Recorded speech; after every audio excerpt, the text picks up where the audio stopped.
Resistansi atau resistansi saluran dipengaruhi oleh jenisnya tadi kan, jenis bahannya, kemudian luas penampangnya dan panjang konduktor. Jadi sudah tentu ya kalau makin panjang saluran transmisi, maka akan semakin eh, tinggi nilai tahanannya, semakin tinggi nilai tahanannya. Dan semakin pendek tentunya akan semakin rendah nilai tahanannya. Oleh sebab itu, eh, apabila saluran itu cukup panjang, maka diperlukan eh, apa gardu-gardu untuk sebagai penaiknya kembali. Atau kalau tidak, penghantarnya harus dibuat lebih lebih luas penampangnya supaya tidak banyak daya yang terbuang selama dalam saluran transmisi itu atau di transmisi itu. Kalau dampaknya sudah kita tahu sebelumnya ya, dampak resistansi ini menyebabkan rugi-rugi daya pada saluran transmisi. Cara menyelesaikannya adalah dengan peningkatan ukuran konduktor. Tapi peningkatan ukuran konduktor ini juga tidak bisa serta-merta kita lakukan seperti itu ya, karena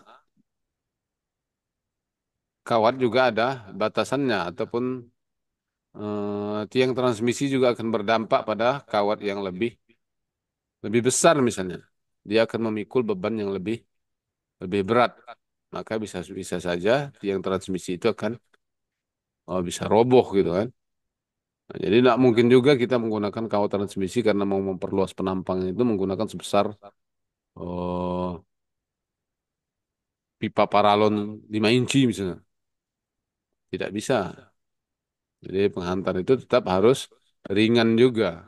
Harus ringan dan dia memiliki rugi-rugi yang rendah. Artinya tidak boleh ada tahanan yang terlalu tinggi yang mengakibatkan daya terdisipasi atau eh, terbuang di saluran.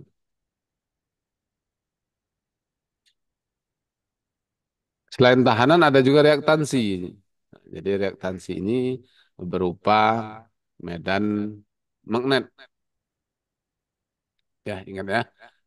Resistansi itu berupa tahanan panas. Kemudian kalau reaktansi itu berupa tahanan medan magnet. Reaktansi di sini adalah reaktansi induktif, komponen reaktif yang timbul akibat adanya induktansi dalam konduktor.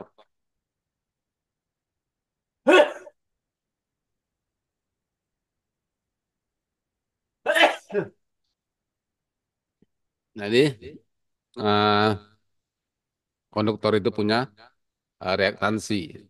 Ada dari bahannya sendiri itu mengakibatkan reaktansi gitu kan.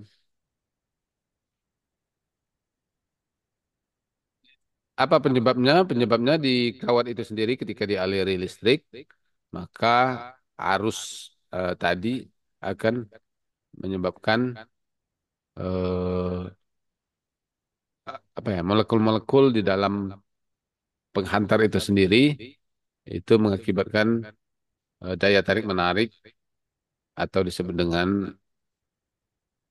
gaya magnet, gaya tarik menarik disebut dengan gaya magnet. Jadi ini sendiri yang menyebabkan eh, reaktansi induktif pada saluran transmisi. Walaupun kita lihat kan di transmisi saluran transmisi kawat itu kan nggak ada gulungan-gulungan apa-apa gitu.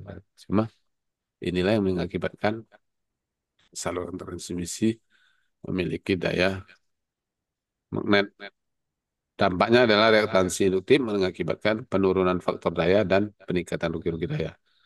Karena daya listrik yang disalurkan itu dirubah menjadi magnet dan itu tidak bisa digunakan lagi oleh pengguna atau pelanggannya untuk dirubah menjadi daya aktif gitu. Nggak tahu lah nanti kalau misalnya ada penelitian yang bisa merubah kembali daya reaktif yang terjadi pada saluran transmisi ini menjadi daya aktifnya.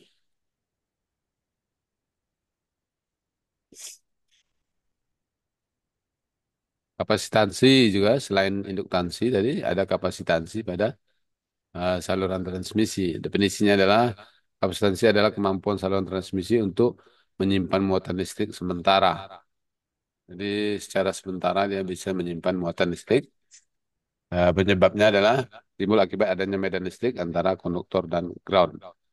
Jadi yang seperti yang katakan tadi, kalau transmisi itu mirip dengan seperti eh, kapasitor, di mana ada tegangan, kemudian ada juga positif dan ada negatif dan ada bahan elektriknya.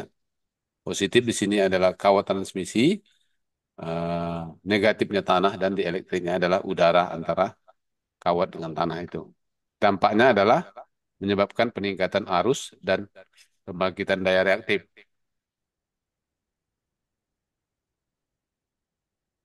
Jadi akan menimbulkan arus arus charging namanya.